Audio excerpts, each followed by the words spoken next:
AmandaLand.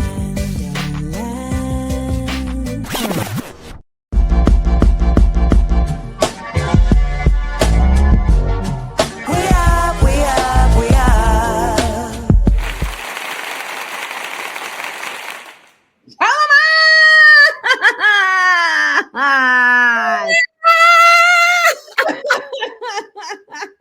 How are you?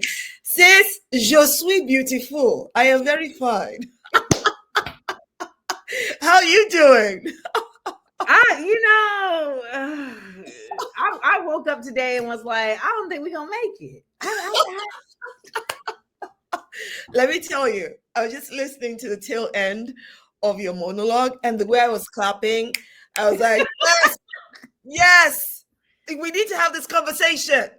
Oh, what's an ethnicity again?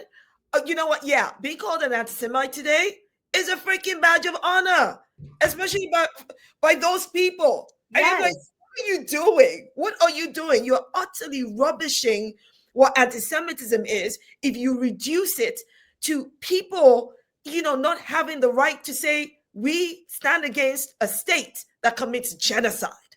Come on now. That you're using you're weaponizing anti-Semitism against people who say children have the right to live. That's it. Yeah. That's it. But the people saying this are like, we trying to just kill people in peace. And y'all keep talking about it. We got to take the social media. Y'all keep talking about it. We got to take the social media. We're trying to kill these kids in peace. The fact that that's what they on. Can I just say this? Let me say this. The fact that we've got to the point that talking about this makes us laugh at them, that always tells me the point I have reached. That I am so angry that really the only other option is for me to laugh, or else I'll be raging, and all the world will hear is me roar, because what the actual hell? Like, what do you mean?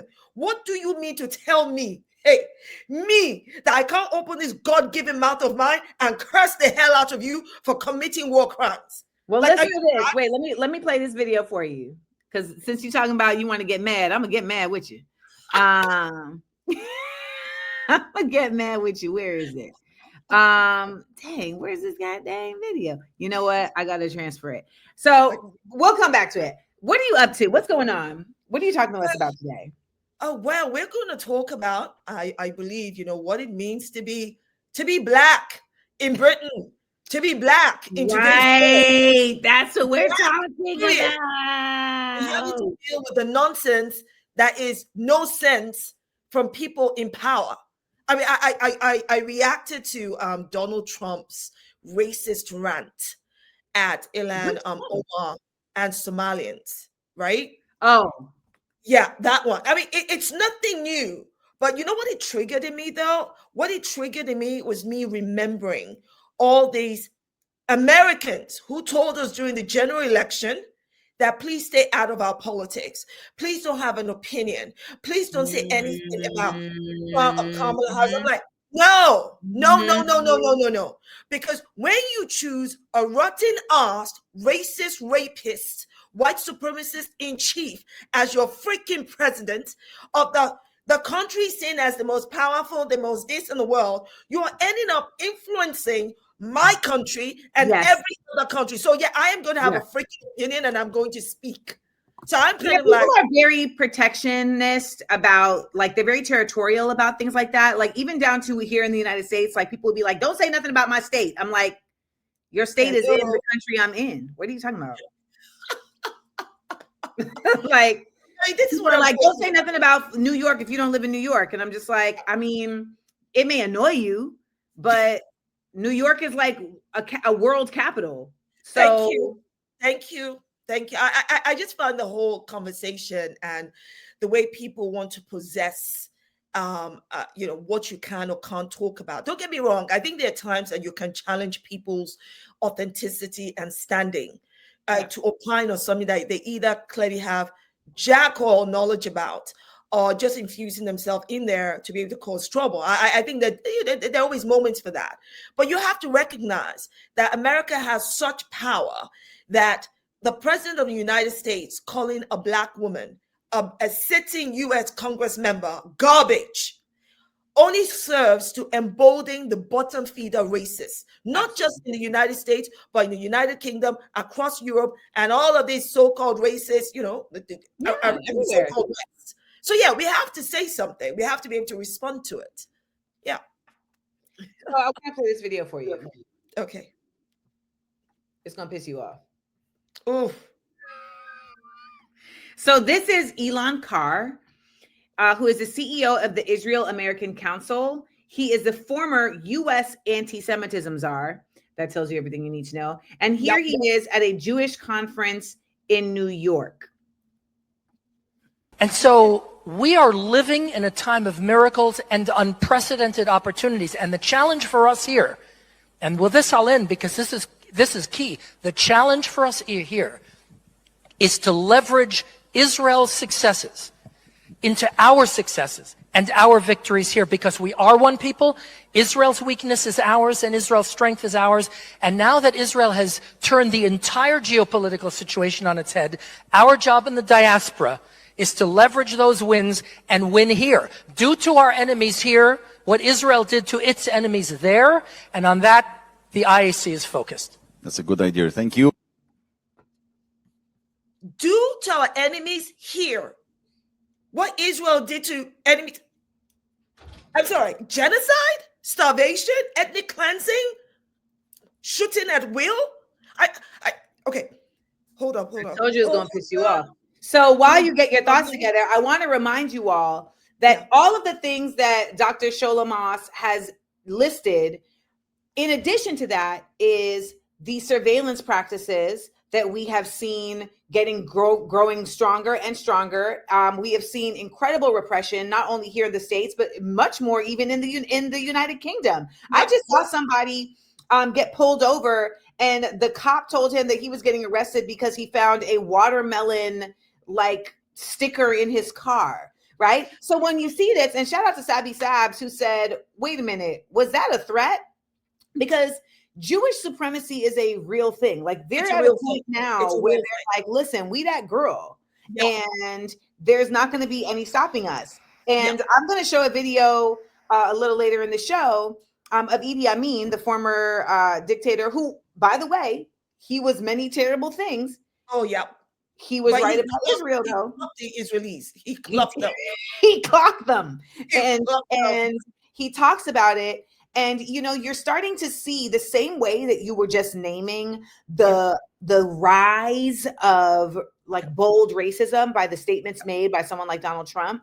Right. We have seen that also with the rise of bold Zionism, which we know is also racism. Absolutely. And the fascinating part of this is that this gathering is essentially the same as when we saw Nazi gatherings in Britain and in the US. They were outwardly having whole conventions to talk about fascism. Exactly. And there's no doubt in my mind that there are a number of questions raised by his performance and his words. Yeah. You have to start asking, are these people Israelis or are they Americans? Because they're Israelis, because let me tell you, Israel, their allegiance and loyalty is to Israel and not to the literally it is. Their ethos is I am Israeli before I'm anything. Exactly. And I think that there will be many people out there who are just like me, that before October 7, 2023, Zionism, I could have told you what it was. I could not have. It was not in my dictionary. No, I couldn't have. And before October 7, 2023, if you had asked me about Israelis, or if you had asked me my thoughts or views about Jews, I had none. I did not give a Jew more thought than I would give a Muslim or a Buddhist as a Christian. I'm like, oh, you're a Jew, good for you. You're a Muslim, good for you. I mean, it's none of my damn business what your faith is. At the end of the day, to be between you and God and me and God. So, end of story. But it only took me a couple of months. I'm sorry it took me that long. It took me that long because I kept seeing the word Zionism, online, blah, blah. I was like, what the heck is this? Or is it a movement or an ideology? And what we are actually seeing are the worst on the periphery, maybe at the center of it, there's a good meaning. You know I what I see mean? what you're saying. Yeah. Only for me to realize that it is rotten to the freaking core. Yeah. There is nothing good about Zionism. It is rotten to the core. And what then cinched it for me was when that, whatever his face is, Elon Levy, the former state spokesperson for Israel to the UK, did a video trying to explain Zionism as anti-colonialism. And I went, hold up. It literally is colonialism. Like they had a Zionism, they had a colonial, they had a Jewish colonial chapter. In fact, that cinched it for me, because I went, colonialism? Well, that I know. And everything I've seen about Zionism is the very opposite of anti-colonial. Yeah. So that's when I went, oh, okay, Shola, let's go. and of course, I started getting all this, I was getting all this, bad press. I was getting all of the threats. I was getting all of the, the abuse and demands for investigation sent to my, because I'm a lawyer, sent to my regulators, trying to destroy my reputation and my credibility. And I'm thinking, do you people understand that people like us, Amanda, you, and so many others, we've had to fight so many wars to get to where we are today. God has not brought us this far to leave us. For the kind of you to think, to have the caucastic Zionicity, to think you can bring your BS and then we'll be shot before what? Who the hell died and made you gone? I'm okay. Where's my wrapper? Let me tie it. Where's my scarf? Let's go. The Niger is thick right now. Y'all hear it? I'm like, you are murdering children.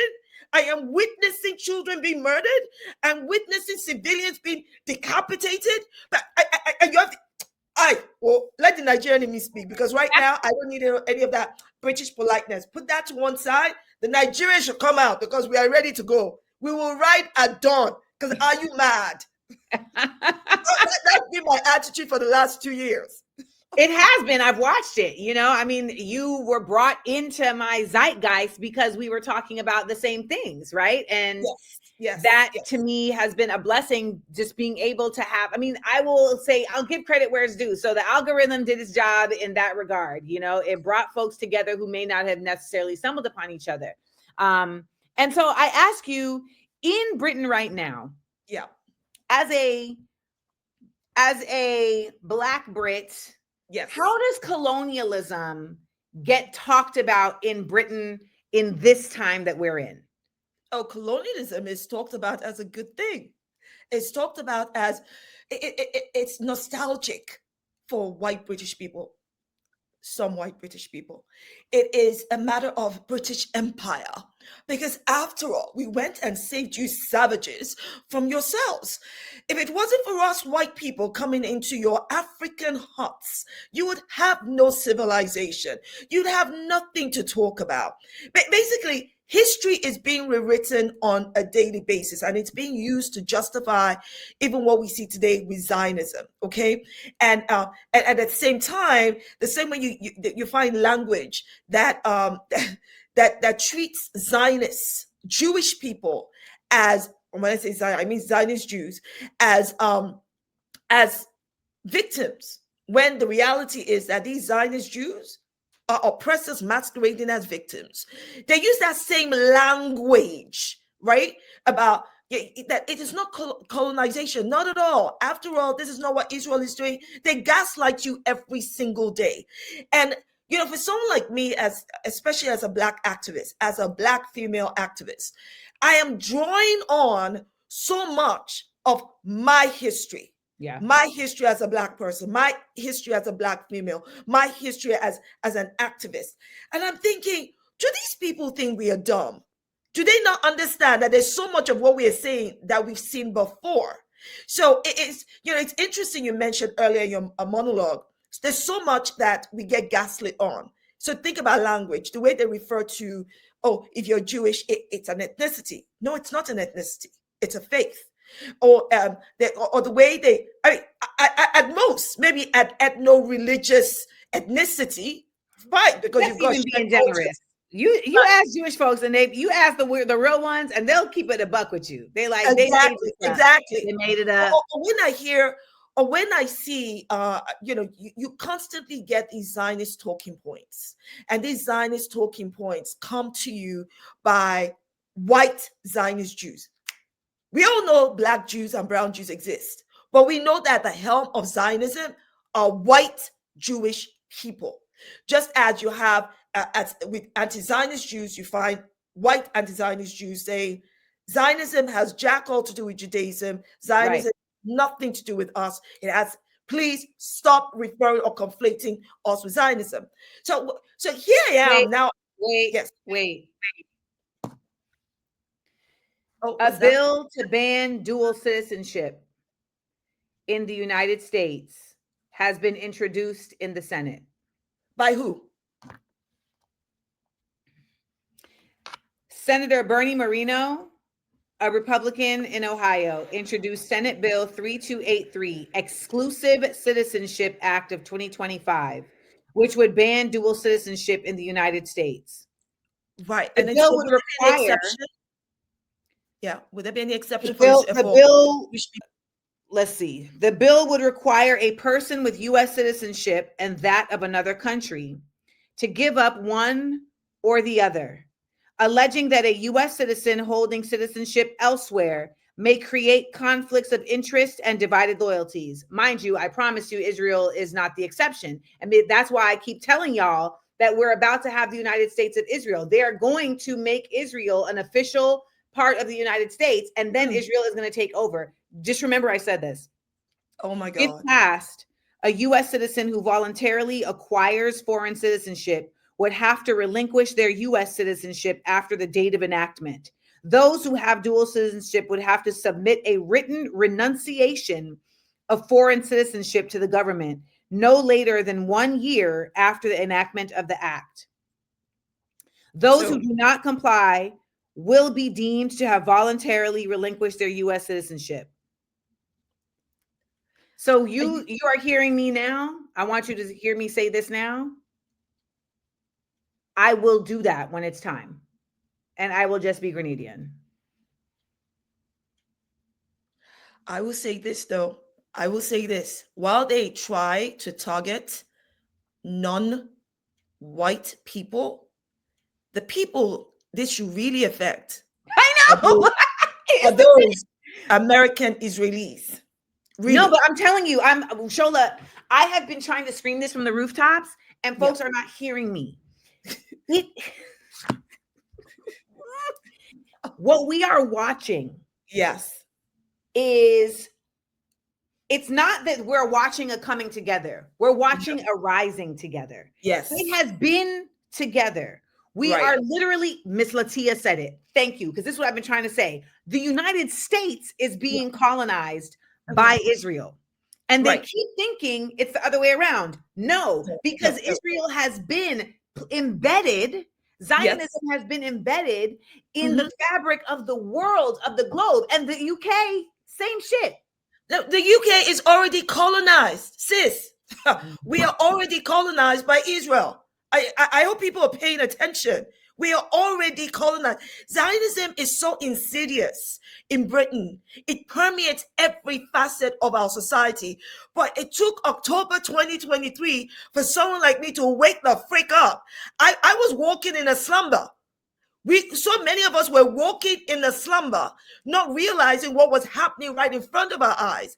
It took the last 2 years for me to realize that before I started seeing people getting imprisoned, language being used to malign and character, like totally destroy people's reputation, it had already been done. Just for the record, have y'all heard? There's already been 2 vocab words that have happened here today. We heard Dr. Shola Mos say opine and malign. So I just want y'all to be really listening, okay? I just want y'all to be really listening. We just heard opine and malign. I'm hearing it. Keep talking to us, please. And I think the bottom line now is that we need to start to weaponize the very language and the same processes that they're using against us. We need to understand that our lives, liberty, and livelihoods are at risk, people. This is not maybe it won't happen. It is happening. It is happening right before us. The fact that they don't even care. They don't care. They're doing it blatantly. This is a problem. That's why I said earlier about the language being used. Think about it. Everything we fought for. I mean, look at how they refer to anti-Semitism as racism. You said earlier about how Judaism is not ethnicity. And when I tell people anti-Semitism is not racism, they're like, I said, no, use the brain God gave you. Let's process this. Anti-Semitism is an expression of hate in its own right. In its own right. It is equally as heinous as racism. It is not the same thing. It coexists with racism. It intersects with racism, but it is not the same thing. Because if you accept that Jews are not a race, they're not a race. They were never a race. I don't care what Hitler said and how he tried to use that against them. When in God's world, the word Hitler have to say about Jews now become a reference point to prove something. I mean, what are you talking about, you people? Not you, Amanda, those people. No, when people say you people, I know you're not talking about me. Jews are not a race. So you have white Jews, you have black Jews, you have brown Jews. Now, within this ethno-religious ethnicity, let's just say, right? White Jews can and have been racist to black and brown Jews. That's because the system of white supremacy is very separate from everything else that is going on. So they can do that. Black and brown Jews can't be racist to white Jewish people. It doesn't work that way. So when you now claim that anti-Semitism is racism, what you're actually doing is denying a real injustice of racial injustice that is born by those who genuinely experience it. And when you do that, when you start calling anti-Semitism racism, you know who benefits from that? White people. Because in what world are white people experiencing racism? How? I mean, does anti-white prejudice exist? Absolutely. That's not racism. They called me a racist this morning. Oh, they call me that all the time. Before 8:30 a.m. and she's in California. You up at 5:30? You know? And sometimes you have to go, some people are just willfully ignorant. And Zionists use this. They use this to say, well, now you're being racist to me. And I'm like, I know anti-Semitism is not racism. Anti-Semitism is anti-Semitism in its own right.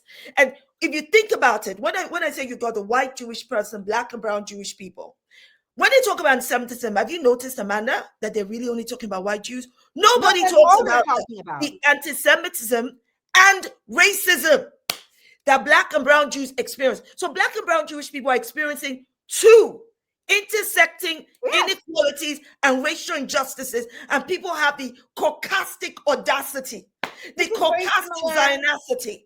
Very similar to homophobia. Homophobia. The problem here is that they use racism as a catch-all phrase for everything. So as far as I'm concerned, all you're doing is empowering the very people who already oppress black and brown people. So white Jewish people, black and brown Jewish people will all experience anti-Semitism. But the only one whose pain of anti-Semitism is ever acknowledged or addressed are white Jewish people. White Jewish people do not experience freaking racism. Black and brown Jewish people do. So when you come to a country like the UK and Britain, and everything you do is then immediately couched, anytime you speak out against Zionism or you speak out against Israel, it's immediately couched as racism. You have to ask yourself why. Because they're not dumb. They understand the struggle that black and brown people, especially black people have endured in racism. And what they want to do is co-opt that struggle, not experience the struggle, but co-opt it so they can benefit from it. And so when someone like me says, hell to the frick no, I'm against anti-Semitism, I will use my voice and every fiber of my being to fight anti-Semitism because I don't need to be Jewish to do so. But hell no, am I going to sit here and say, oh, anti-Semitism is racism? It's not. I can see that it is not. The same thing applies to Islamophobia. Amanda, just think about it. I know some people, many people that I respect and like, they say Islamophobia is racism. I'm like, no, it's not. Islamophobia is its own heinous expression of hate. It is as heinous as racism. It coexists with racism. It intersects with racism, but they're not the same freaking thing. white Muslims, as an example, white, black, and brown Muslims will all experience Islamophobia. But white Muslims do not experience racism. Black and brown Muslims experience Islamophobia and racism. People, and I'm speaking English, not Latin or Swahili. That word "and" tells you they're two different things. But we live Okay. So now what? Right? Because my thing is we're at an inflection point, Dr. Shola, where the ignorance is so deeply outweighed by the power. And so even the people who, it'd be one thing if we had an informed populace that simply just felt powerless, but we have an ignorant populace.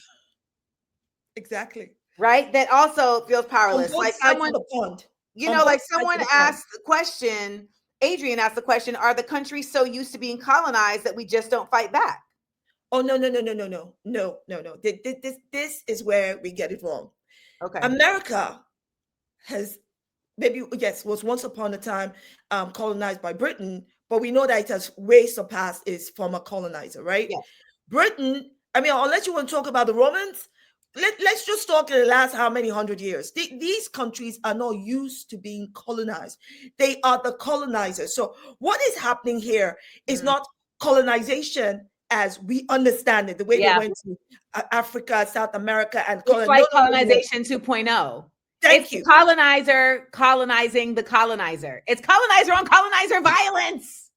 This is literally sex of people, white supremacy, in conjunction with Jewish supremacy, working together. Yes. Dominate the world. That is it. That is what is happening here. Because if you look across Europe, Germany. We're talking about, strong countries and strong economies here that support Israel, right? And support the United States. And some of them are just, whatever Trump says, whatever America says, we kowtow. These countries that are meant to be strong in their own right, they're all shivering like chicken liver cowards. Not a single one of them is saying anything. Because why? Because they are part of the system. So the people being colonized, or they're attempting to colonize, are people like us. Black, brown, white people who are against genocide, who are against colonization, who are against Zionism, who are against white supremacy, who are against Jewish supremacy, who are against everything that we know would make our world rotten. Those are the people they're trying to colonize. They want to normalize the very things that our ancestors fought against, be them black ancestors, white ancestors, brown ancestors, the kind of thing that we're still fighting today. They want to make it legal, legitimate. They want it to be clear, just like you said about Israel. Israel is part and parcel of the United States of America. But like me, I'm sure millions of people like me are only just realizing, oh my God, we did not know that before October 2023. I did not know before October 2023 that my country, the UK, is being colonized by Israel. I had no idea that Israel had my politicians, people that we thought we were democratically elected, in their freaking pockets. This is what I'm talking about. I want to pause you real quick because something annoyed me. Okay. And I know you don't mind stuff like that. So someone here said ableism never gets enough time in these conversations. First of all, the conversation isn't even an hour long. We haven't even been talking for an hour. So let's start there. Second of all, y'all be applying ableism to everything under the sun. Okay. Third of all, let me just say this. What Dr. Shola is literally illuminating and enumerating for you is the reality of how new this revelation is. So solutions are always going to be very process bound in how they are applied. So if we're just now getting illuminated to the reality of the issue, right? I literally just sat here and pulled up this and pointed it to you. And now we're talking about, well, it's ableism. I'm going to tell you now, people aren't going to be able to lead this country for many reasons besides simply, disabled, because that is a very real reason. Right. Shola, this is a nation of disability beyond the physical. The disability is also emotional. And it is also mental, because the psychological operations that have been happening on our internal wiring have been so consistent and immense that there will be studies. If the earth lasts long enough for people to look back, they will literally come back and say, oh my gosh, this entire people had been mentally brainwashed and could render us physically unable. Like we are as a people not operating at our capability because of the efforts that have been done. So I want to point out that yes, we do need to make time to have conversations around the disabled. We do need to make time to have conversations around folks who are not economically viable to leave. However, we are right now simply at the inflection point of even just acknowledging what the real issue is in the first place. Exactly. And how, quite frankly, we are all being disempowered. So the able and the disabled, right? We are all being disempowered. If somebody can come and throw you into prison for exercising your right to express disgust and contempt for evil, that should tell you that whether you're able or disabled, it's a freaking problem. It's going to affect you economically. It's going to affect you, reputationally. It's going to affect your standing in society. So we need to get to a point where even our language and how we present ourselves is very clear to the other side. Listen. But how? Like, okay, real, and this is not like devil's advocate. This is a genuine question. Yes. Why does that matter? Like, what do you think? What do you think? What teeth does it have? I'm literally having an anxiety attack. I'm literally having an anxiety attack. Like, I'm so overwhelmed in this moment, Dr. Shola. And I forgot my medication. So let me tell you this. The teeth it has, okay? I think if you imagine yourself being held at gunpoint. Okay. Oh, you just said you have anxiety, sweetie. I don't want it to go higher. I'm just saying to those watching. Just imagine that you are in a position physically where a gun is being pointed at your head, and there's a timer. There's always a timer. That is where we are. We are at a trigger point. We have all been brought to this point. The blatant use of power against us, it has brought us to this point that there is a verbal, metaphorical, and physical gun being pointed at our lives, livelihoods, and liberties right now. And it is not just national, it is global. It is not just macro level, it is micro level.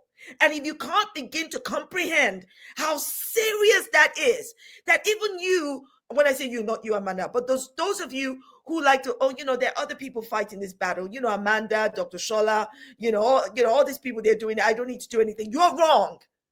You need to speak up. You need to start to form a stance.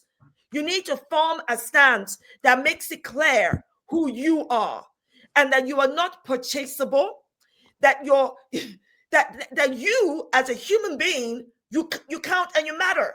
And if you're only caring, people, I can't say this loud enough, I swear. If you're only caring and thinking, well, that happens to Palestinians, or that's happening to Muslims. I'm not Palestinian. I'm not a Muslim, I'm Christian. It will shock you. It will shock you, because let me tell you this right now. The people dying in Palestine, being murdered in Palestine, are Muslims and Christians. They're black and white and brown. And the people committing all of these war crimes don't give a rat's ass, because they're working to a different standard. So people, I need you to start to wake up and understand the game that is being played. Don't let it be too late. And it is okay to be scared. I'm scared too, but I am more pissed off than I'm scared. It is okay to question, how are we going to do this? The answer is not to do anything. The answer is to educate yourself. The answer is to align with other allies. And maybe, just maybe, the answer will come to you. But what we cannot afford to do is, for instance, that bill that's about to be passed, so many millions of Americans would not even know about it. Even if it's posted on ABC, CNN, some of you will not be paying attention. And if people are not paying attention, you know what's going to happen? It will get passed. And they will use it primarily against people like us. That's who they will use it against. And I'm not just talking about foreigners like me. I'm talking about American-born people, or Americans who naturalize, or Americans who have the right by descent to be citizens of other countries. I mean, you hear Donald Trump talk about his golf, whatever, in Scotland. Yes. Why? That's because by descent, he's Scottish. You hear Joe Biden go to Ireland and blah, blah, blah. All of these things, when it comes to white people, it's always a totally different standard. And the people you expect this bill to apply to, who are like Zionist Jews and they're aligned to Israel, you will find there'll be a cop-out. There'll be an exception. There'll be a way they work it out that it will not affect them. Because just like Amanda said, they're not going to be that man. I want you to listen to what he said again. And so we are living in a time of miracles and unprecedented opportunities. And the challenge for us here, and with this I'll end because this is key. The challenge for us here is to leverage Israel's successes into our successes and our victories here, because we are one people. That part. Exactly. They are literally going to create a fusion of one where identity. Israel is officially the United States as a colony in the Middle East, and not a colony anymore. It will be an official country, like state of the United States. And listen, Amanda, you may not be wrong at all, but I think it's for people to understand. I'm rarely wrong, and that's what's so annoying. The shit that I be right about is the worst shit. And I think what is equally annoying is that people cannot read the signs. I think it's one thing not to be cognizant and not to be aware of history and how it repeats itself.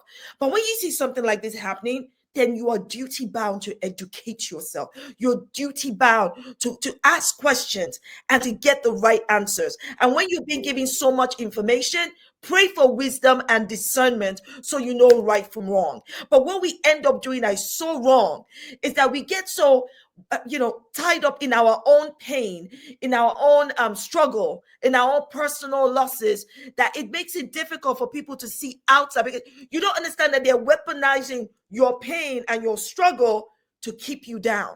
That's what they're doing. And I think sometimes when people see people like you, Amanda, and say myself, and they think, oh, look at them, they sound very strong, very confident, but you don't see us when we're like, oh my God, what do I do now? I'm on the floor. I am literally on the floor in a hotel room right now. Look now, at that. will I be up tomorrow? Yes. Because I only allow myself 24 hours of panic. I started doing that in 2005. Yeah. You got 24 hours of panic. And whatever you do in that 24 hours, cry, run, go punch something, eat ice cream, retail therapy, and then send it back. But you get 24 hours and then you got to figure it the fuck out. I think that is so important. That is so important. And this is why, for instance, when we said, okay, let's have a conversation about what it is to be Black, for instance, in Britain. What does that mean? What does it mean to be a marginalized, part of a marginalized group in a country that you belong to? How, if people don't understand, this is what is going to happen. This is exactly what's going to happen. We're going to end up asking ourselves, what is it like to be you? No longer about whether you're Black, brown, or white. You'll be defined by something else. Yes. Whether you're Zionist or anti-Zionist, whether you're genocidal or anti-genocide, whether you're pro-colonization, we will all be defined by something else. But the root of it will be the same. Because when you Amanda, when you reach down, thought, okay, I thought about a question. What is it like to be Black in Britain? And I thought to myself, to be Black in Britain is to be British and told you are not. To be Black in Britain is to be rooted in your heritage and told that what shapes the sum of you would be nothing without white people. To be Black in Britain is to have the white knee of white supremacy on your Black necks and told by the governments who are meant to serve and protect you that Britain is not institutionally and systemically racist. To be Black in Britain is to have your history, your presence and contributions in Britain, both present and historical, to be denied, questioned, or minimized. To be Black in Britain, ladies and gentlemen, is to be denied your lived experiences and having to justify why you also belong. To be Black in Britain is to have your Black identity constantly maligned, misrepresented, marginalized, commoditized, and criminalized. To be Black in Britain is to suffer the violence of white supremacy, both visibly and invisibly, verbal and physical, and then go completely ignored in plain view. To be Black in Britain is to fight so hard for economic, racial, cultural, and social justice, only for the people to benefit most from it, from every step of progress, to be white. And if we are not careful, we are getting to a stage now where it is not just, as I said, to be Black or to be brown or to be Muslim or even to be Jewish. We're getting to a point where this, inflection you're talking about, Amanda, is taking us to a whole new level of evil. It's going to be the marriage between supremacy, fascism, Nazism, and all of these other things that people fought so hard no longer exist. And when that is already happening, quite frankly, it is already happening because it's being legitimized in our houses of parliament. We have a political prostitute for Prime Minister Keir Starmer, who is a freaking Zionist. He just jumps from one place to another. I was gonna say, you know what it is? He's not even a Zionist. He's an opportunist, right? He's both. So he'll do if he needs to be a Zionist today, fine. But the reason why he will always be a Zionist, Amanda, is because not just because of opportunity, but because that is where his political ambition can grow. That's what I'm saying. That's an opportunity. It's not just opportunity. I need you to understand. He also has Jewish roots. His wife is Jewish. I hate talking about spouses because I don't see the relevance. No, when I say opportunist in my definition is someone who will attach themselves to anything that gives them assent. Yes, but I'm saying that he believes in this thing. This is not a good person. He believes in Zionism because whether you're weaponizing Zionism for political opportunity or wealth is not that different from you going, oh well, it doesn't affect me badly, or I'm going to be part of this group of people. And that is where we also suffer as Black people in these scenarios. Because then they have tokenized Black people who absolutely justify the evil that is being enforced and imposed on other Black and brown people.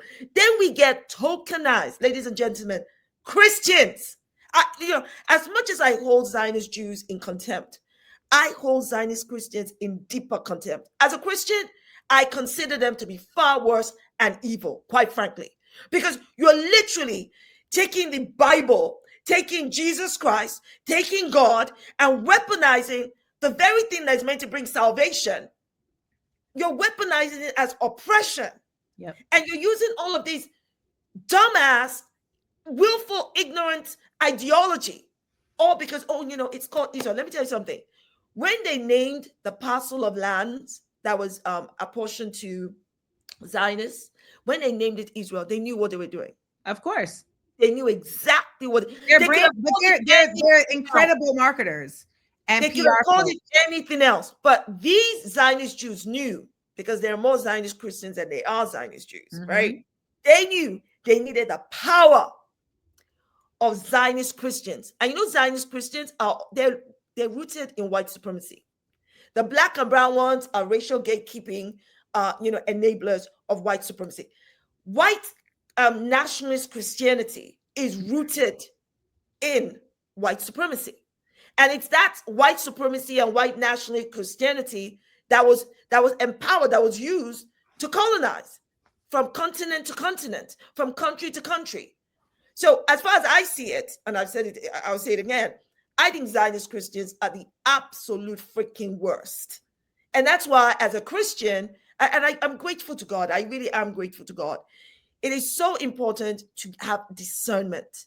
It's so important to not be afraid to question things.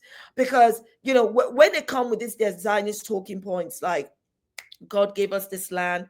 And I'm like, I've read the Bible back to back quite a number of times in my life. I do not claim to be able to make quotations like some people. I can't claim that.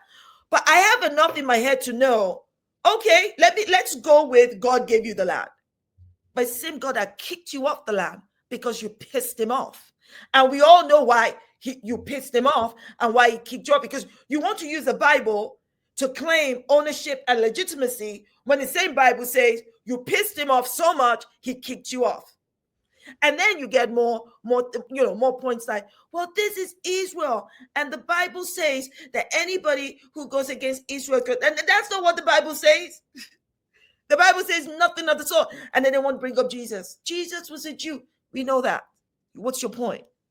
And if you don't love Jesus, if you don't love Israel, Jewish state, then you don't love Jesus because Jesus was a Jew. And I go, let me ask you a question.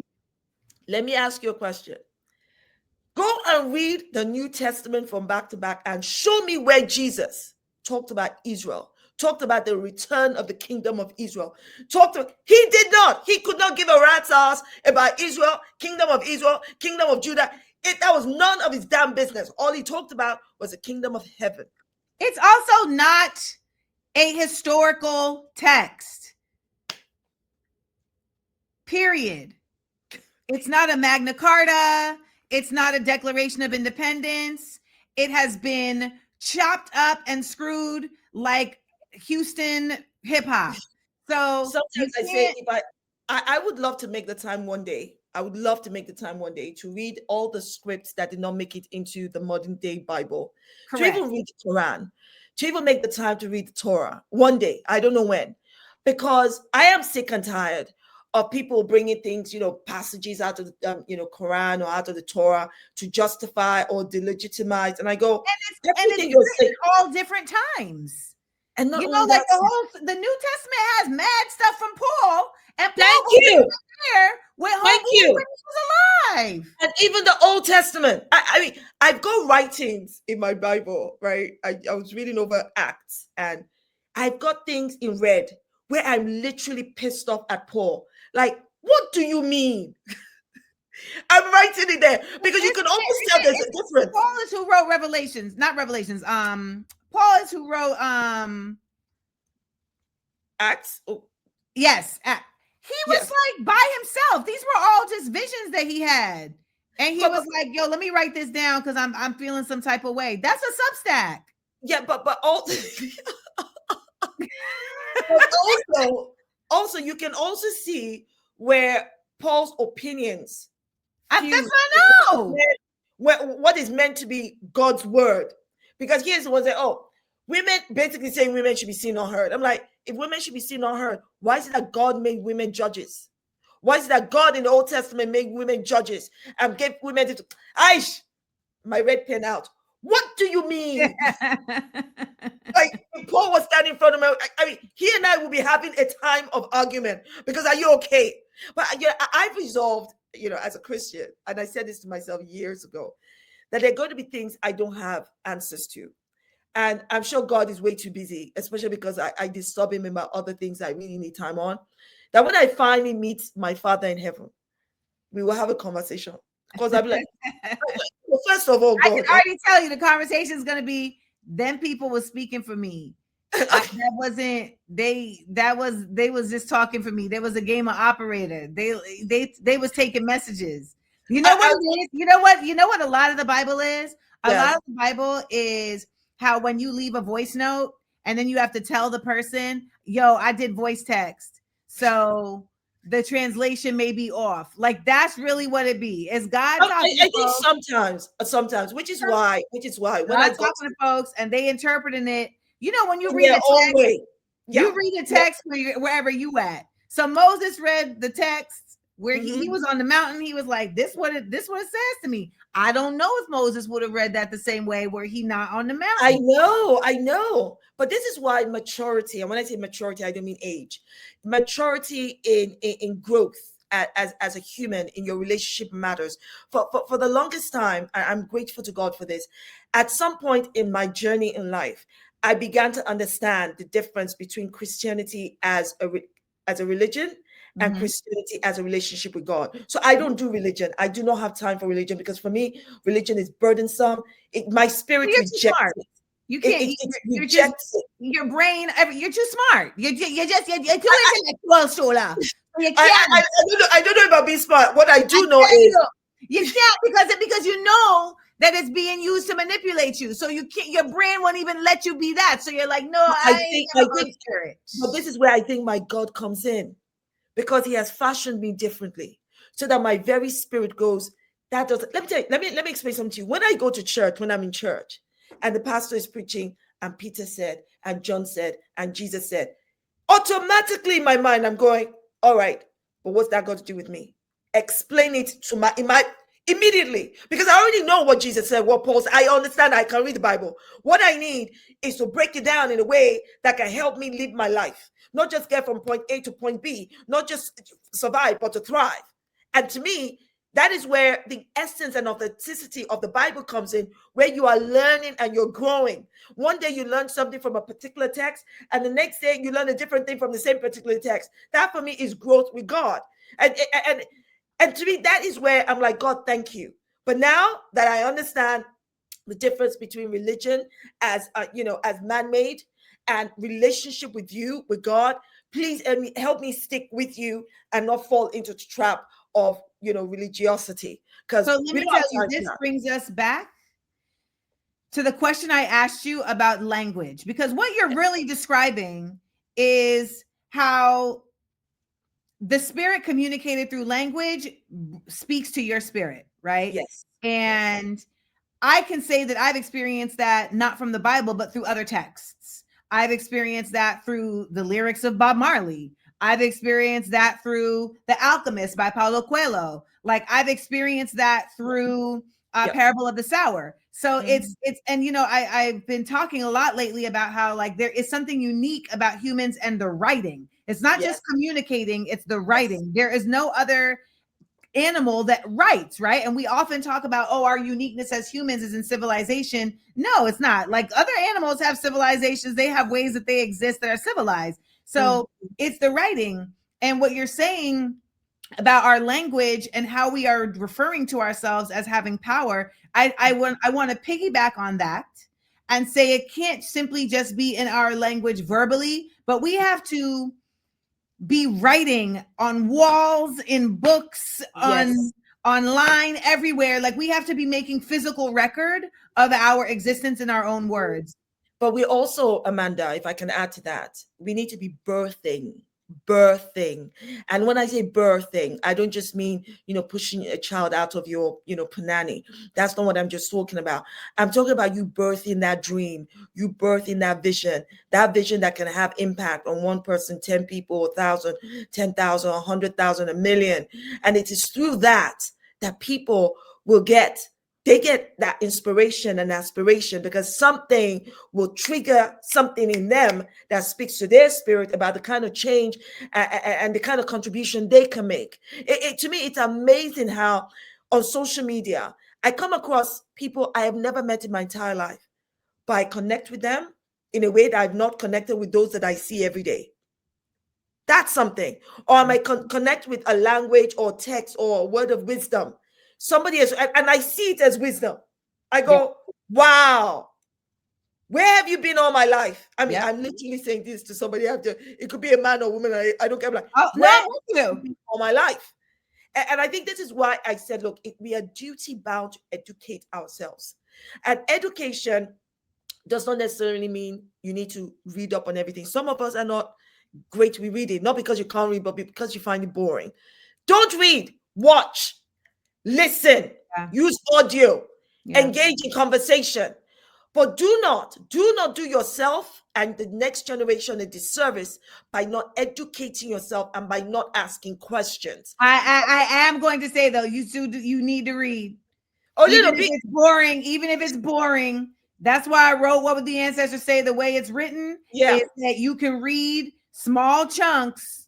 Yes, that get you. But I also because lack of literacy is a tool. I understand, but we also have to recognize. So I'll give you an example. My husband can watch anything from A to Z. You give him a book, he reads. It's not like he can't read, but he finds he's not as into reading as I am. Oh, I'm not saying that he has to be into it. I'm just Yeah. saying it needs to be a part of the practice. Okay, and I understand that, but we also have to make room for those who may not be that way inclined and find ways to turn that writing into other mediums that people can digest. That's what I'm saying. And I think that we are now at the point, especially in 2025, that we recognize that technology is giving us all of these options. I see now, for instance, sometimes on my Instagram feed, I see animation being used to tell stories. I think that is brilliant because there'll be people who won't sit down and read about Mansa Musa, the richest, black man on God's earth, richer than Elon Musk. But they'll be able to learn about him by watching or Audible to listen because everybody has different things. And the reality as well, Amanda, is that the way I was as a child is not who I am as an adult. As much as I would like to go to the things I used to do as a child, somehow I would not drop a book until I finished it. It doesn't matter how late it is into the night. Yeah, but you have kids. I can't afford because I don't have the time. I don't have the time as a mom. I don't have the time as a professional. I don't have the time as an actor. I just now need to be able to. There's so many parts of my life that are taking different chunks that you have to make the time to do certain things. So how can I run and walk at the same time without losing the beat? Without trying to be a superwoman, because heaven knows I'm not a superwoman. Dun, dun, dun, dun. And I'm not the kind of girl that you can let down. I am only human. This girl is more than a girl, you know. Hearts are broken of love you to me.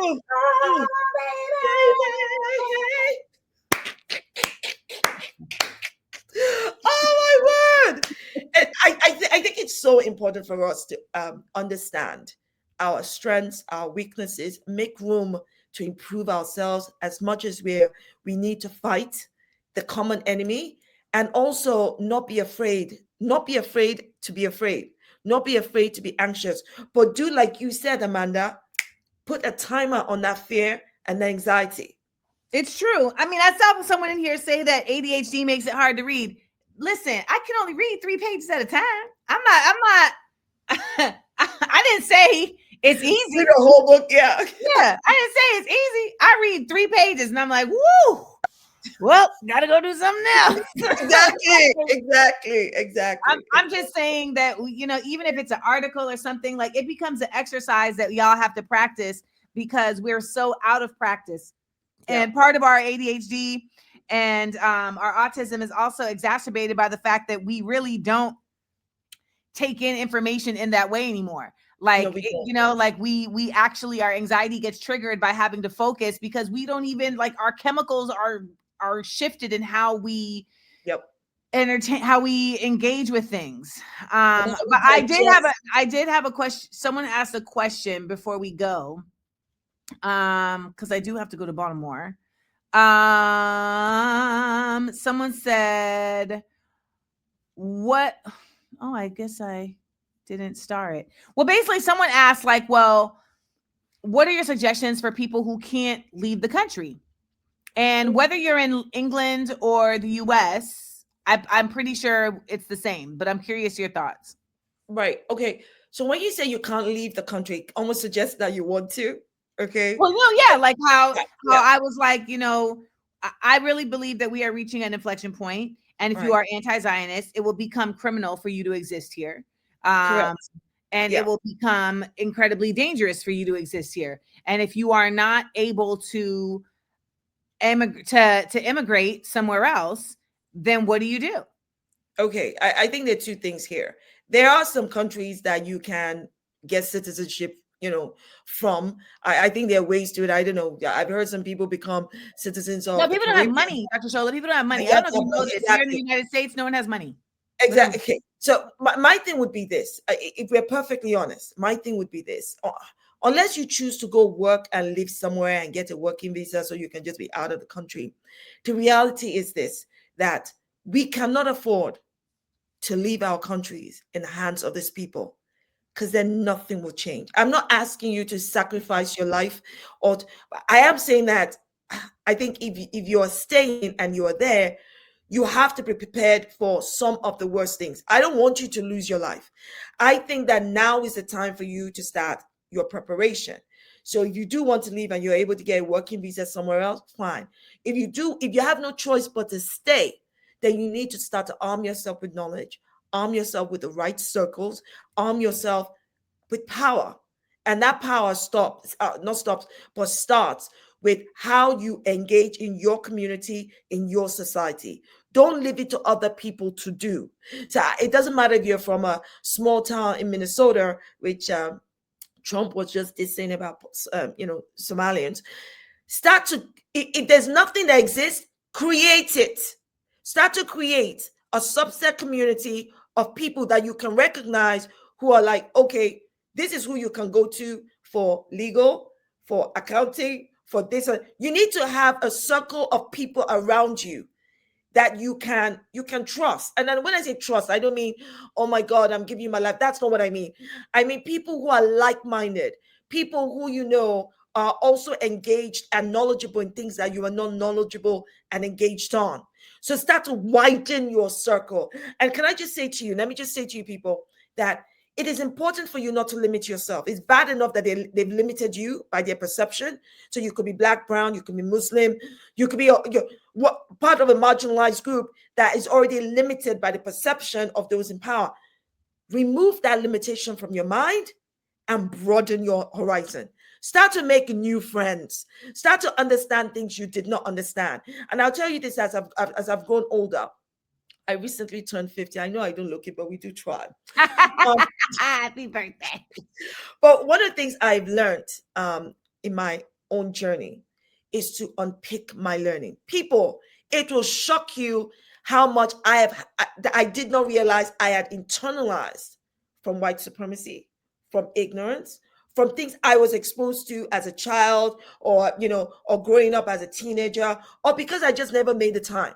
Which is why it took the last 2 years for me to unpick my learning about things that I took for granted. Okay, right. Whether it's about Zionism. I lived in a world, let me just tell you, I lived in a world at my grand age of 48 when October 7th happened. I lived in a world where I thought good overcomes evil. Eventually the right thing will happen. We have the right people. Only for all of that to come crashing down around my ears. I know. To go, I mean, there are times that I almost take a pillow and I want to scream into it. I do that.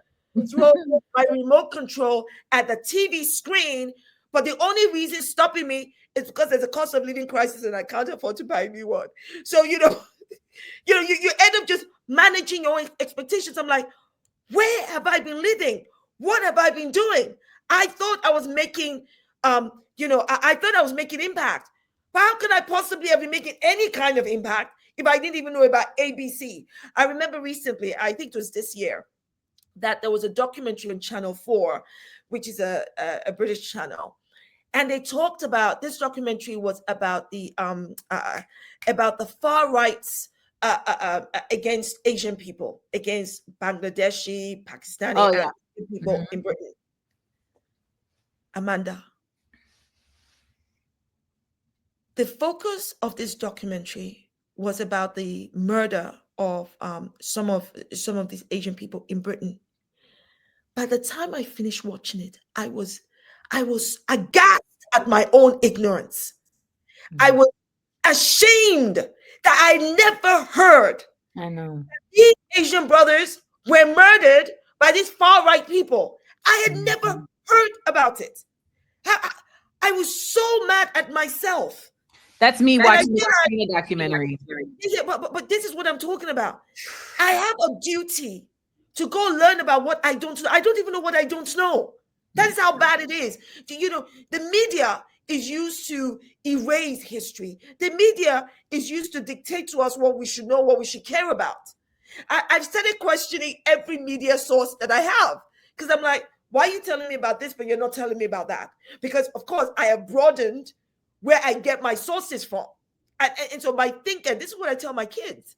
I've got 3 daughters, and they're here in this house because my husband probably disagrees with 50% of my political views. I mean, we are centered on all the right things, but he would say things like, when there was Brexit, he was like, Brexit's going to happen. I'm like, why would Brexit happen? This is me. I'm on the front line of marches. I'm speaking at rallies, speaking out against Brexit. And I come home and my husband's like, Brexit's going to happen. You need to read the room. These people are not listening. I'm like, that is right. And he turned out to be right. Then there was the whole Trump and Hillary Clinton election. I'm like, nobody in their right mind will vote for Trump. No, blah, blah, blah. He just looked at me and went, Trump is going to win. How can you? And here I am out in protest. I was one of the co-organizers of Women's March. No, you can't do it. And my husband turned out to be right. Do you know what my daughter said to me? Let me tell you what my daughters said to me. They said, Mommy, you're very passionate. That's very good. But Daddy was right.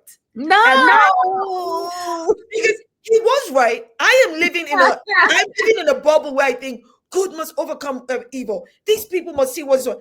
And these people are not on the same wavelength as me. The same people who voted for Trump.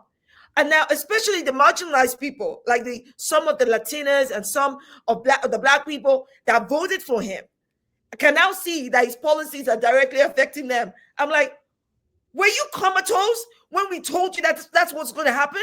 What is wrong with you people? So I am now learning that, okay, Shola, you need to take a deep breath. Because my husband always says to me, listen, at the rate you're going to have high blood pressure. I need you to be around for a long time. So you can't possibly be angry by everything. So now I'm like, okay. I go back to that 2006. He said this. Okay, let me just start to let me just understand that I am not some people and I are not on the same wavelength. So it has to be the point that I am not going to lose hope because there are people out there who don't think like me, which is why in the last general election here in the UK, people are like, we only have two choices. You either go Labour or Conservative. I'm like, you have two choices. Right, I have three. Right. I have Labour, Tory, and everybody else that is in Labour or Tory, and I'm going to go with anybody else that's not. Stop telling me I don't have choices. I do have choices. And this is what I'm saying, that we need to start to defy the status quo. We need to start to say, stop coming up with excuses why you shouldn't do the very thing that will change the status quo. And that's where I'm at. Because I'm like, I will not be responsible for your choice in picking Keir Starmer when you can already see Keir Starmer is a two-faced lying political prostitute. I am not going to be responsible for you to go and vote for Trump or, in some people's case, Kamala Harris. And I'm like, to me, she's showing her true colors. I do not see a difference between genocidal Trump and genocidal Kamala Harris. If she's telling she's going to keep, harming Israel. Yeah. People don't want to listen. Oh, no, we can't vote for the Green Party. Well, come up with a viable alternative. Stop acting like the Republicans and Democrats are your only choice. The Democrats are controlled opposition. By now, but here's the thing. I used to really feel like voting was a necessary tool. And I feel more and more that voting ends up being I feel more and more, particularly in the United States, that voting is somewhat of a demonstration of the populace that they still believe in the government. And but in people power. I see the other way, rather than believing in government, but that you believe. No, well, listen to what I'm saying. I'm saying that but in this country, the government does not respond to people power. So even though people get elected, that doesn't end up being an indication that the desires of the people are going to be met by who they have elected as representative. I mean, and that's been studied and proven. They just do whatever they want. So I think at this point, there does end up being a very aligned attachment between voting as a actual, in the United States specifically. I can't speak about anywhere else. I can only speak about here because that's what I know. That here, voting has become a way for the government to determine how much faith the populace has in them. That is a fact. Like, we already see by pattern recognition that they are not governing based on the people. They use it as a benchmark every 2 years to basically determine how much they have to repress or suppress. So at one point in time, when people would say we need to hold the vote, I was like, that doesn't make sense because there isn't anything alternative. Whereas at this point, I would say holding the vote becomes an act of resistance because it is a show of a lack of faith in the establishment, and that is their fear. And you see, that's where I was slightly I would disagree with you on, Amanda, because my fear now, I mean, if you had said this to me when I was in my 30s, I'd have said, yeah. But now I'm like, holding the vote, it means not participating. Correct. In trying to make a change. You can't make a change with the vet, but you can't make a change with what you're voting for. That's what I'm saying. So you and I can agree on this. You cannot make a change if the options available to you are tools that are. Not what I'm saying. I don't think you can. So okay, that's not what I'm saying. What I'm saying is that there is no version of the United States government that will provide of the current capitalist United States government that will provide you tools to make it change. So it doesn't matter who you plug into it. Right. It does not, it can't, it's literally like trying to put a square peg in a circle. And I see what you're saying, but I think, and I'll tell you this. I see what you're saying, and I think to some extent I kind of agree, except where I see that something like Zoran Mamdani's win. Let me tell you what I'm thinking. I know you're shaking your head, but just hold up a second. Zoran Mamdani came from way out of the field, right? He started off with 1% or something, right? He would not have even been in the vision of real opposition. And I think that not only was he saying the right things, but he gave the he presented himself as being on the very issues that people wanted to address. And watch how people power shifted in taking his 1% to over 50%. That is where I think people power. And then what? No. Oh no! And then what we'll see from January, we will see. No, it's not we'll see from January. We're already seeing. He's already doing. So, but what I'm saying is that even though that's an example, you just named one mayoral race in an entire country. Yes. That's an anomaly. Correct. That's not an example. It's the exception. Absolutely. But I think part of the problem as well is there are probably lots of or a good few more Zoran Mamdanis out there. We don't even know that Zoran Mamdani is Zoran Mamdani. I know, but when I say Zoran Mamdani, let's just use it metaphorically as somebody that can garner people's support and be on the issues that people care about. No, because you're ignoring Zionism. And the Zionism. I'm not ignoring Zionism. Well, you are because listen, Shola, the framework is embedded in Zionism. So I don't disagree with you. I don't disagree with what happens in the United States is that we end up talking about, like here in the US, everyone ends up talking about MAGA, which I get, right? Because MAGA is very powerful and they're very impactful. However, they consistently disassociate that MAGA and Democrats are both on the same page with Zionism. And I'm hearing you, but you're not hearing me. I'm saying that look at how Zionism. I am hearing you. I just disagree with you. Okay, good. Then I live here. I'm disagreeing on and I live here. So I'm telling you, as somebody who live here. So I'm using it not just as the United States. I'm also using it. No, but I have said that I'm only couching this in the United States. I can't see it anywhere else. Well, what I'm trying to say here is I'm not ignoring Zionism.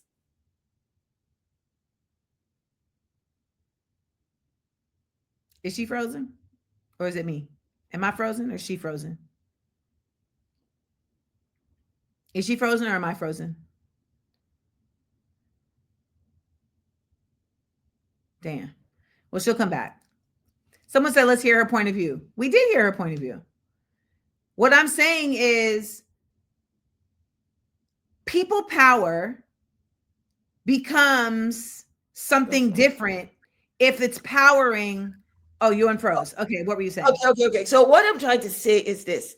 I'm not ignoring Zionism. I'm not ignoring MAGA. I'm not ignoring any of those powers.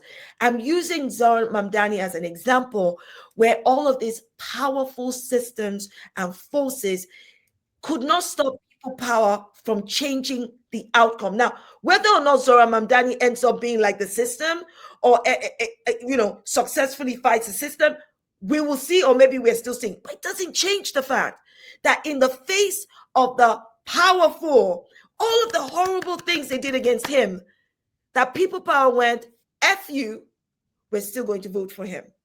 That's what I'm pointing at. So I'm not even talking about Zoran Daddy's character or him as a person. No, I'm really just talking about people power.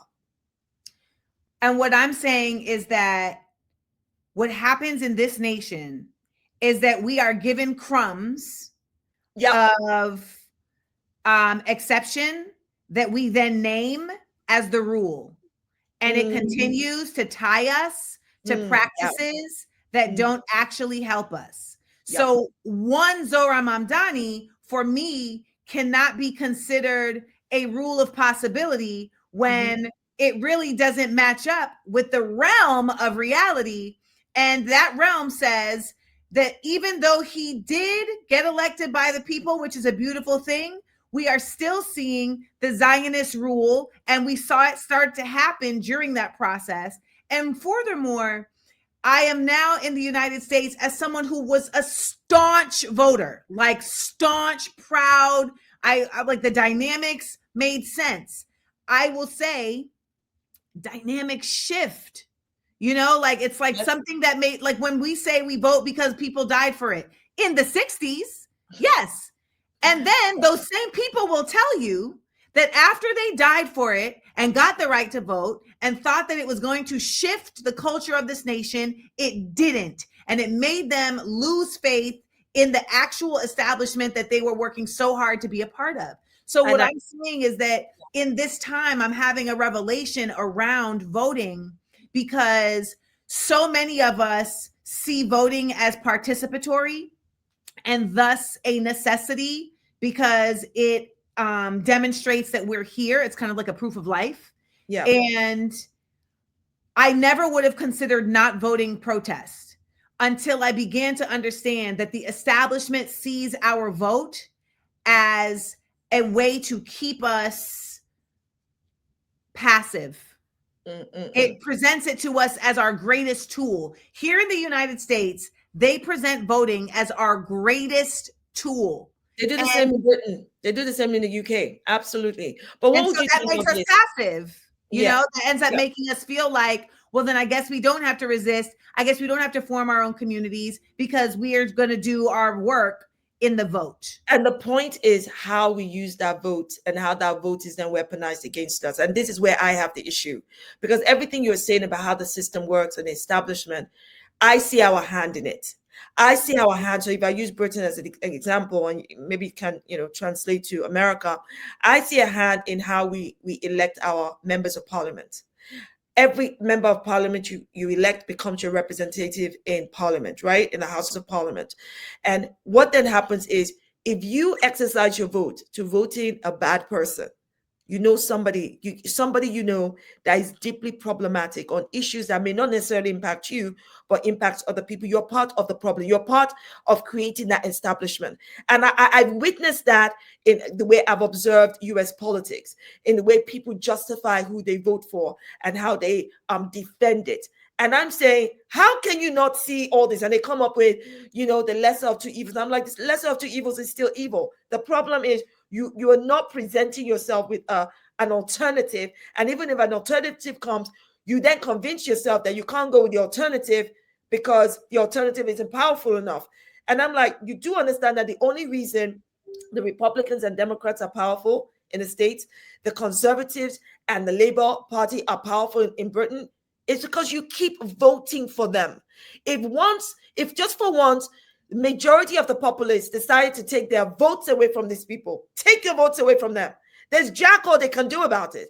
Give it to somebody else. Try somebody else. Even if it looks impossible, even if it looks like they only have 1%, even if it looks like, well, they don't have enough senators, enough. Stop that bullshit. Stop all those excuses that they fed into your head and just go a different route. So here's where I have to challenge you on this. Okay. Because you're speaking about voting as if it is done fairly. And it's not, right? Like, we're speaking about this in the context of there being some actual legitimacy to voting. And I can tell you for a fact, the United States has destabilized, has infiltrated, has affected but 161 of the 163 countries in the UN. It has had a hand in one of their elections or another. Yes, right? absolutely. So in knowing that, we have to trust that if they're doing it everywhere else, they practiced it here first. So I say that to say, let me post this thing. Did I bring it up? So like right now, right? You've got this thing happening in hold on. I'm bringing it up right now. Okay, this is going on in New Orleans. Of course, my phone just freaking died. Okay. So basically, right now, they are bringing Zionism down to the local level. Yep. So they are meeting with the mayors of cities across the nation. And you're right. This is a response to Zoran, without question, right? This is absolutely a response to Zoran. They are coming together with mayors across the nation to now influence them to create legislation that criminalizes anti-Semitic language. Anti-Zionist. And they're starting with a black mayor of one of the blackest cities in the world. Yep. New Orleans. Probably a Zionist Christian, no doubt. Oof. No doubt. Probably. Yeah. So when I see that, I say, okay, so this lets us know that any election, well, Louisiana politics has always been sketchy anyway, but any election with Zionists involved, we know is not above board. No, it's not above board. It's not fair. Listen, we have to recognize that these obstacles exist. These power systems, these forces exist because they're the status quo. They're the Goliath to our David. But we cannot say that because of that Goliath. So, for instance, in the UK, we've got what they call first past the post, right? Which is deeply problematic in how our political parties win the elections. So it's almost similar to you guys with your electoral colleges and blah, blah, blah, because it's not how many people voted that ends up being the persuasive win. It is this system. And we need to get rid of this first past the post. I am saying that regardless of how huge, powerful, and forceful Goliath is, should not stop our David from throwing that freaking stone. From throwing the stone. What I'm saying is that he has to change the stone. That's all I'm saying. The stone. I'm with you. That's all I'm saying. At this point, the voting is not a stone. The voting is a cotton ball. That's all I'm saying. Whether it is voting or any other, but we need to still throw that stone. However that stone might manifest, it needs to be done. It must be done, or else nothing will change. All I'm saying is that we have to innovate the way that we are operating because it isn't working. Right. Because so if we've been doing we have to innovate the way we're operating. We have to birth a new method. Like you said, we have to be in a birthing time. We must match the innovation of these powerful forces. This is my thing. I feel like if the force, okay, so remember you were saying like they are David, right? So they're the Goliath. We are the David. They're Goliath. They're Goliath. So okay, you know when you see a moving car and there's something on the car that is like stopping the car, right? Like it's preventing it from moving. The best way to get that thing off the car is to do what? Tell me. Stop. If you are driving and there's somebody chasing you, the best way to get them to stop is to stop. And so what I'm saying is that if we're dealing with something that's of a greater force, let me cut this person. Sorry, I have to block this person. If we're dealing with a greater force than what we can manage with force, then we have to judo and we have to use their force against them. I'm in agreement with you. So for instance, Amanda, the example you just gave now about how Zionists are going to the local level in response to Zoran, we need to be working at a freaking local level. We need to be raising. 100%. Yeah. So I'm saying that the same. So like someone else said right here, voting takes 5 minutes. Do that and everything else. what I'm trying to express is that our continued involvement in upholding the establishment with our participation continues to give it breath. Our continued involvement in upholding capitalism in the traditional way continues to give it breath. So you see people who are talking about how do we barter, right? Like I'm trying to do things very differently with how I run my mercantile, right? Because I'm trying to undermine the systems. And what I'm saying to y'all is I'm just floating the concept of how does removal from an establishment cripple that establishment if you are the thing that keeps it going? Okay, that's all I'm saying. That's what I'm saying. So when it comes to things like, you know, these establishments, your removal will not change the establishment because the establishment. We don't know. We've never tried it. We don't know that. Okay, so it means that you are saying different from what I'm saying. I'm saying vote, but vote totally different. Don't vote for these two main parties. You're saying don't vote at all. Because I'm saying don't vote at all. Yeah, I'm saying that I'm at a point, Shola, where I'm at a point, Shola, where I feel that we should not be participating in their system. We should have our own system. Yeah, but we're governed by that system. The only way we can change that system. We are actually not really governed by that system because we can't even control the way we're governed. At this point, we are in a country that has like no law. Amanda, this is what we must do now. We must change the way we are governed by, like the example I gave you earlier, starting with how we elect our representatives. I don't believe that makes sense because we don't have power over how we elect our representatives. We do not. Okay, so if I don't vote, for instance, let's say, for instance, let's use Zoran as an example. Yeah. And people decided, you know what, it's not going to make any difference anyway. Cuomo will win or that other guy will win. Then Zoran would never have won. Cuomo would have won. There would have been no way to change. You're saying one person. What I'm saying is, I understand, but it's not one person. No, like you were saying yourself. Like if I'm saying, like, if an entire populace is like, you know what, fuck y'all election, and we're going. Now, let me say this: it's not just that. Like, I want to make that point too. Like, I'm not saying just not vote. What I'm saying is, there's that, and then is. How are we shifting how we are engaging with those other systems in the same way, right? Like the systems that those votes control. And this is not something that happens like in the snap of a finger. But what all I'm suggesting is that the methodology of voting as the methodology of voting as an effective tool has yet to be proven in a long-standing and real way. Like ultimately, Zoran's been elected, but we're still like, he kept Jessica Tisch in position. He wants Hakeem Jeffries to be the Speaker of the House. He is rolling back his support of like the globalized the Intifada, etc. Like you have some chick on here who is like false Amanda, you know, because she's very passionate about voting as a tool. And the reality is that voting as a tool is not, it is a tool. I do not consider it to be an effective tool at this point. And this is why I'm saying that, Amanda, what we need to do is find a way to use voting as a much more effective tool. We need to broaden our having a third party.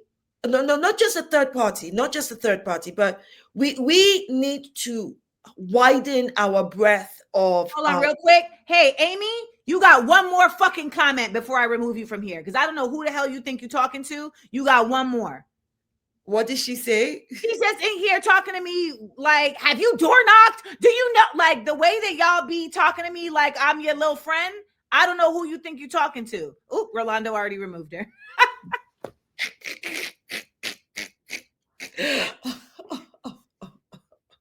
Because it be white women. That's the other thing, Shola. When the white girls be talking to me crazy, I be like, get out of here. Okay, what were you saying? I think that what we need to do is to widen our breadth of let me just use the word fighters. Okay, there's going to be something I can bring to the table in this whole voting and how we use voting that other people and other people can bring different things. What we are missing, I think, is that skill set, the knowledge, and the, a way to bring all that, harness all that, in order to be able to then change the establishment, change how voting can be used, change how we do this. There has to be a coup for that. There has to be a coup. Look, a coup doesn't have to be military. Whether you call it resistance, a coup, whatever. It is clear to me and to you that we are at an existential point now that literally our lives, liberty, and livelihoods are at risk. So if you want to use the word coup, resistance, I don't care. Something needs to change. And that thing that needs to change, I'm definitely not advocating or endorsing for blood to shed. We don't need to do that. I am. But what I'm endorsing and advocating is we need to know what we can all bring to the table. The same way Zionists are now going to infiltrate, at the local level, we need to start working that local level. We need to understand. Listen, the way, Amanda, you are aware of what they're doing is when millions of people are not even aware. So how can you start to fight your enemy when you don't even understand or know what your enemy is doing? You can't. No, you can't. That's right. I mean, that's why political education, that's why I do this show for free. Like that's literally why, that's why my book talks are for free. If you can buy a book, great. If you can't, like, that's really why. However, and if you can what you're describing is reform, and that would educate you too. And yes, what you're describing though is reform, and reform will not. No. I'm not into reform, Amanda. I have zero tolerance. No, you are describing reform, love. I am not describing reform. You are, because ultimately you're saying you still want to work within a system. No. I don't want to work within a system. I want to change the system. But I also understand for me to change the system, sometimes I'm going to need somebody who's in the system who is like me, who is ready to change something, and they can use their voices while we also build other things outside the system. You're not going to do it. And I used to feel this way, but then I met the people in the system, the ones who I thought were like that. And at the end of the day, it became toxic positivity, because I'm like, well, these people have not demonstrated the revolutionary mindset because they're still having to do a dance of power. You have to be willing to go in and get kicked out. Like, that to me is the only real effort. But that's because progress takes time. So it actually doesn't take time. But when I say it takes time, let me land, sis. Let me land. When I say it takes time, it's because I am not looking for reform. I'm looking for revolution. When I say it takes time, I'm talking about finding the people. The people. Yes, we have to create the people. We need to create those people. Some of whom you do not know, some of whom I don't know. Yeah, facts. Somewhere in LA right now who is the perfect candidate, but we don't know each other. That is where time comes in. And the moment all of these bits click, boom. That's Let me ask you a question. What does your husband think? He probably, no, not even probably. What he thinks generally is my view, my thoughts, what you and I are discussing now sounds really good, but he's more of a realist. So he would go, but do you understand what you're facing and how long that would take? Because the majority of people out there are not only willfully ignorant. So for instance, that's a fact. That's a fact. They're willfully ignorant. They willingly participate in their own demise because all they're looking at is somebody else. They're blaming other people for their problems. Mm-hmm. But they are tools to maintain the oppression that the establishment, imposes on us. My husband is of the mind. His own is more like you need to pay attention to what those people are doing, because you and I talk about voting.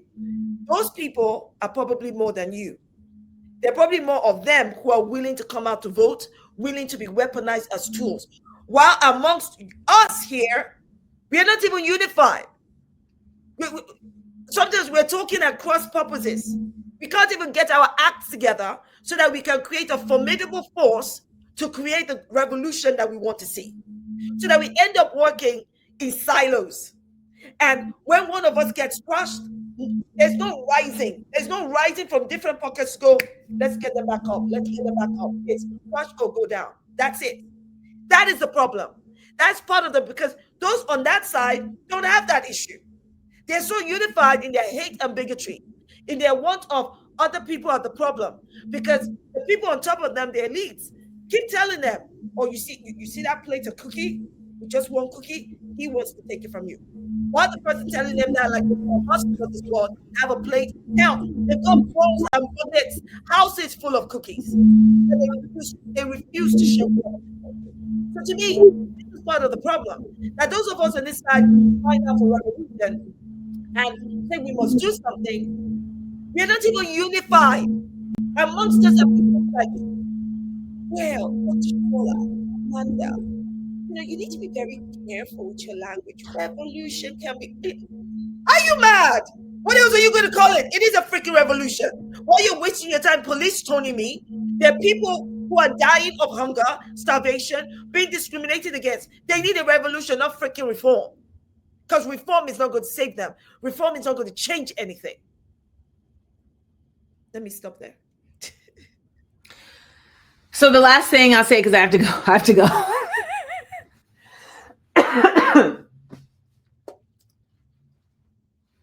Something that was very unique about the Black Panthers, and also similarly unique about like the Zapatistas, is they understood that they just needed to start. They didn't need necessarily everybody. They needed to provide another option, right? And so what I'm suggesting is that other option has to be a completely other option. And that's not a political party. The other option has to be antithetical to the system that continues to oppress us. It cannot utilize that system, which is why NGOs in the United States end up becoming so problematic, because in order for them to operate, they end up having to use the actual system that creates the need for them. So right? what are you suggesting? What would be the antithetical if it's not a political party? What would it be? So, like for instance, the Black Panthers they started to become possibly a political party, but essentially they were the Black Panther Party for freedom and revolution. And so they were literally a community organization. Hamas also started the same way, by the way. They started as an organization that provided the community with what it needed. And it was a very easy way to identify what it needed because the government had not provided any of those things. So for instance, we just had a brother on earlier for 60-second headlines who talked about that he teaches in a school in Atlanta, and majority of the kids in his class don't have hygiene because they don't have parents that are able to care for them the way they need to for whatever reason, right? They are tired. They are often having to care for their children, for their younger siblings, and they all suffer from asthma by nature of smoke and having to breathe in smoke. And I can promise you, the people that are smoking around them are people who are suffering from stress and anxiety, and that's why they're smoking. So you end up providing the necessities that people require to be able to live in a comfortable way. The United States government, I can't speak for the UK. The United States government actively chooses not to require those things because they want you to have to depend on the government, right? They want that. As much as they try and say that's not what they want, their actions demonstrate something else. So what I'm saying is that we have organizations all throughout the United States that do fill these gaps, right? However, there really has to become more formalized methods around this that decidedly debunk or disassociate from the way these other systems are running. And a lot of that is going to have to happen starting in small towns, because in small towns, it was fascinating. I was at a baby shower the other day, and I live in a small town, and I was talking to some of the people there. Girl, they talking about the person who controls the water system, like who fixes the water tanks, by first name. And they're like, oh yeah, and he is also the head of the volunteer fire department and is also et cetera, et cetera. So you already have these towns that are quote unquote incorporated. So in the United States, towns are incorporated. They literally have to be a business. They operate as a business that pays taxes. So there's these things in place, Dr. Shola Mos, that Mos-Shogbabimu. You have to say the full thing, sis. When did the Shogbabimu come into play? I feel like you never used to have that. I only knew you as Shola Mos. Are you kidding me? That's my name. Okay, well, I only knew you as Shola Mos. So Dr. Shola Mos-Shogbamimu. Thank you. Here are.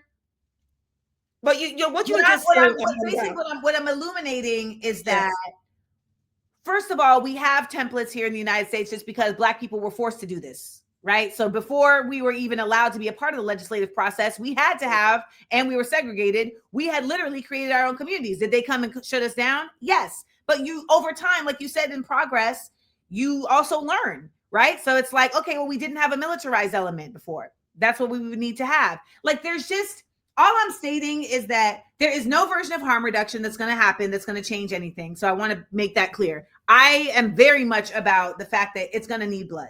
That's just the way things work. But I think what you just said, Amanda, is you're not coming close to what I would say when I said that what we need is to build a cohesive, more, a way to harness all of these, our superpowers.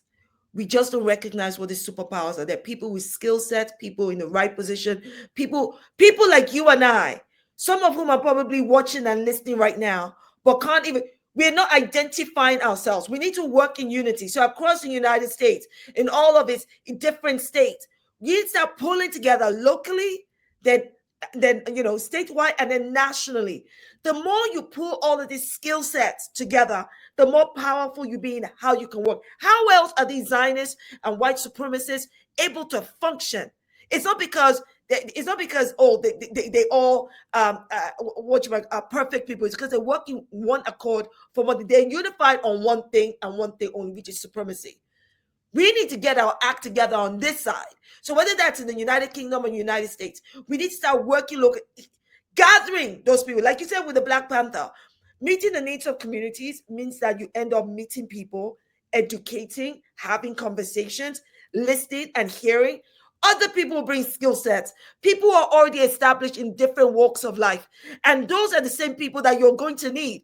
I mean, let me use Zora Mamdani. Yeah, but I agree with you. I'm just saying that I don't consider voting to be, I consider that needing to happen as a complete turning their back to a system. And there has to be that, and it has to happen in a coordinated effort. That system, Amanda, that system that becomes a viable alternative that you want to discuss, that you want to happen. I think that in that progress to getting there, these communities of people who will then start connecting the dots must start to make that, must start to hit the establishment. Until we've created that alternative system. Hit it how? No. When we say hit it, I mean, right now, I could vote for somebody and have no power in what happens and who that person is or how they will function. My point is, the more there are people like us and we are growing people, so there could be another Zora Mamdani out there. I'm only using him as an example. Only as an example, not because he's perfect, just as an example, okay?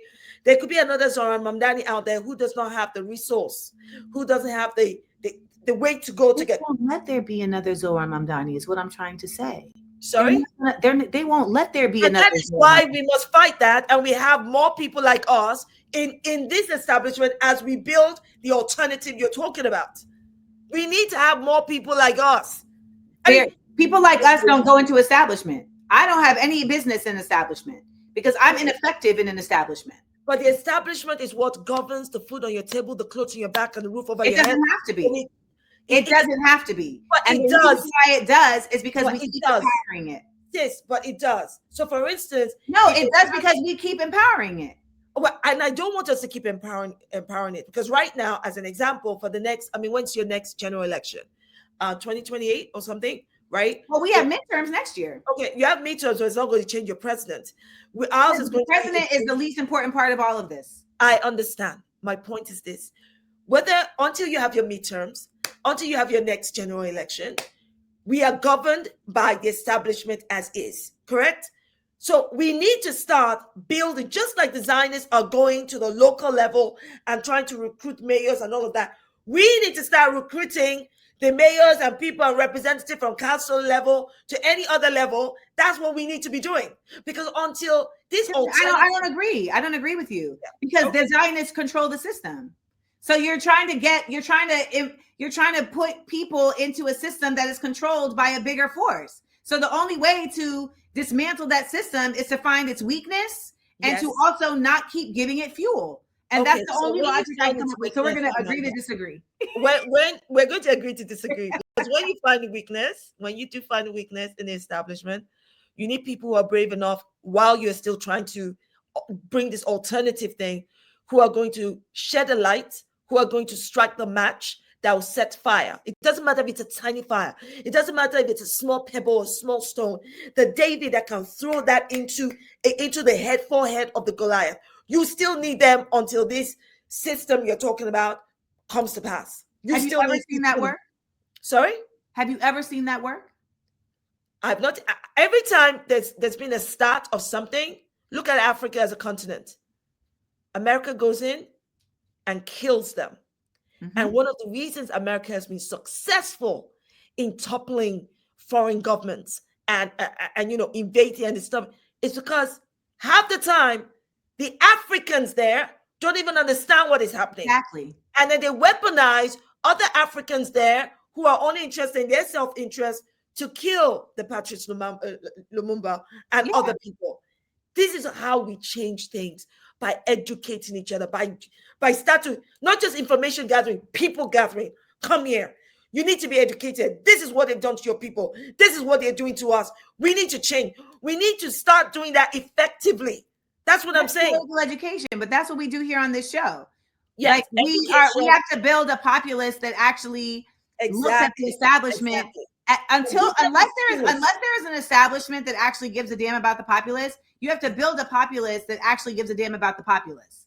And we do not have that. Here in the United States, our populace treats the government like celebrity saviors. Yes. And so I see people in the chat who are like, well, this is, where we are right now. So we just have to deal with where we are right now. That is what has been being said forever. We just have to deal with whatever we are right now. And there's quite honestly a very self-centered mindset. And the truth is that a lot of y'all are not going to die for shit. So when Dr. Shola Mos-Shogbamimu is saying, we need people with a light, I'm going to tell you, I disagree. I think it's that you need people with a light and who are willing to go out for this. And it's the same thing, whether it's death or whether it's career death. If we had people willing to go into government and turn up and get kicked out, this would have been not a problem. The problem is that we get people like Jasmine Crockett is a great example, who go in, they have a spark about them. They have a desire to really shake shit up, but then they get enamored with access. They get enamored with being that girl. They get enamored with the thought process that maybe I can change things. And so their mission shifts and they become a part of the establishment versus as just the wrench thrown in to mess it up.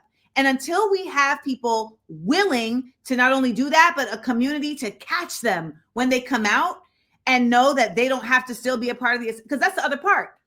If the community outside is still tethered to that establishment, and then when that person falls out, they're still not able to find their way. This is what happens with prison. People go into prison, they should be able to do their time and come back to society and live.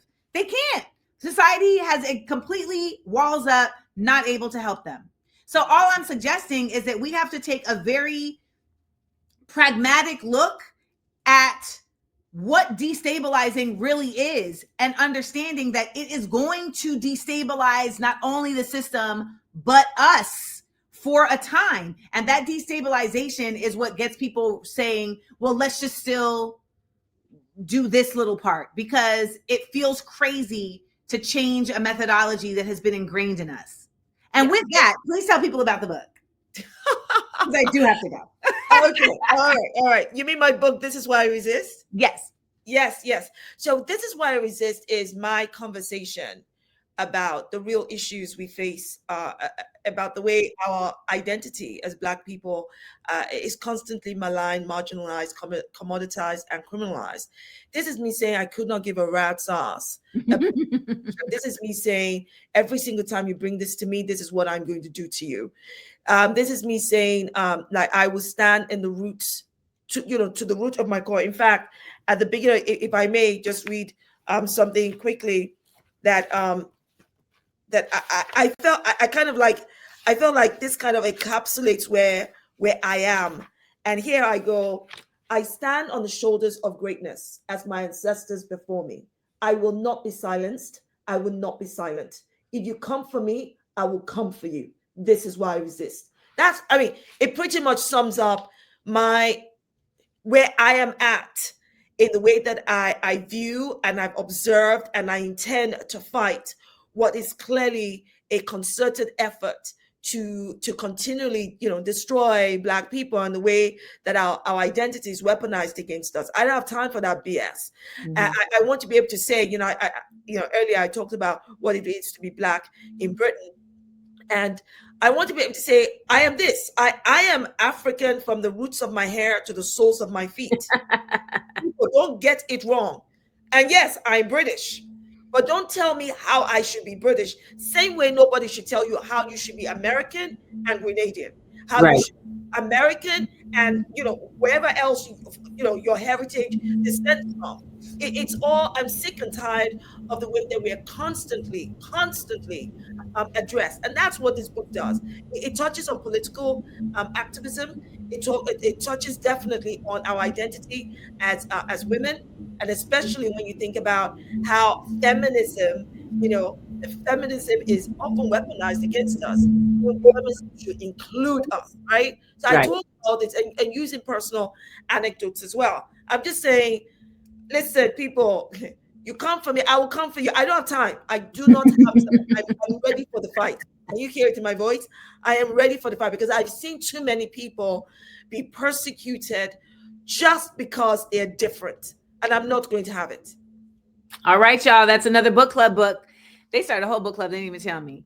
Thank you, Shola, so much for joining us. Thank you for having me. All got a whole treat right there because that was a solid 2 hours. I know. Oh my God. But we were having a party. We were having fun. We agreed. We disagreed. It's all good. Thank you for having me in AmandaLand. Yes. That was a treat, y'all. That was a treat.